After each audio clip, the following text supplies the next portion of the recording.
But that's the key. Choice. The Maestra gave it to me. Not to Domenica, not to Perpetua or Lucida or Angela or Benedicta. To me. If I pass it on, that should be my decision. It might have been different if Domenica had simply asked. Instead, she had commanded, and not simply that Giulia share the secret of Passion Blue, but that she renounce all use of it.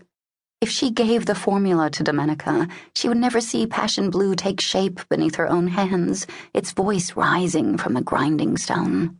She would never learn what it was like to take it on her brush and lay it on a panel. She would never hear it singing, except perhaps at a distance when Domenica used it. It was intolerable. What right had Domenica to make such demands, to impose such ultimatums?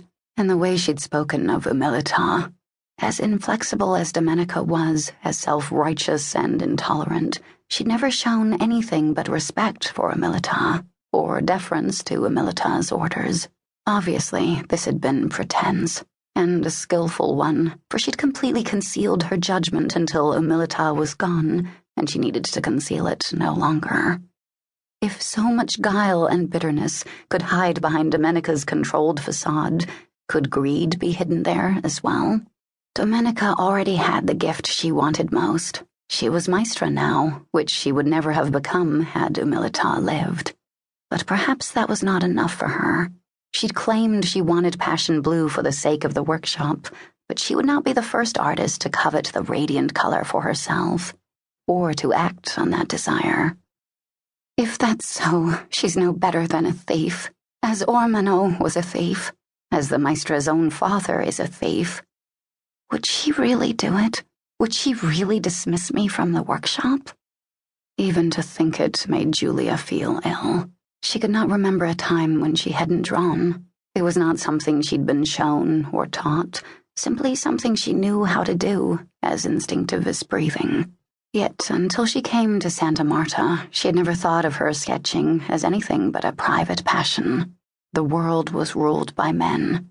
Women could become wives, or nuns, or servants, or whores, but only a man could become a painter. Humilità had shown her a different truth.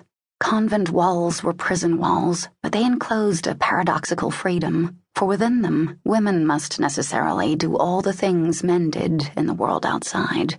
In Humilità's workshop of painter nuns, the only one of its kind in all the world, Giulia had given herself to the fire that burned in her, opened herself to it, and let it consume her utterly. She was that fire now. Painting was her heart, her soul. If it were taken away, there would be nothing left but ash. Domenica ignored Giulia for the first part of the morning.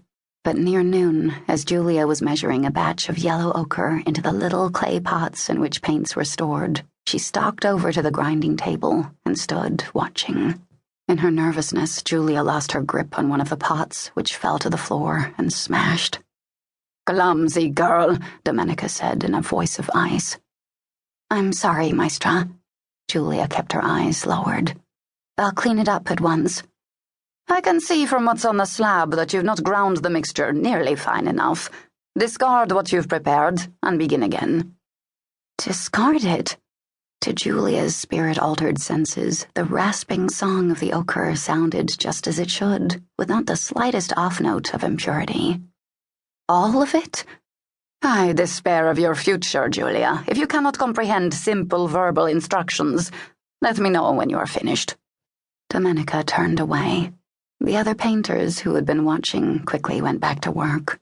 Giulia began to clean the grinding slab, anger burning dully behind her breastbone. "I'm sorry," she told the ochre silently, as she scraped it out of its pots and dumped it in the discard bucket, where the muddle of paint already there swallowed up its gentle voice. "I'm sorry." The new batch of ochre passed muster, but the brushes Giulia cleaned that afternoon did not, and when she snatched a few free moments to take her drawing board into the courtyard, Domenica called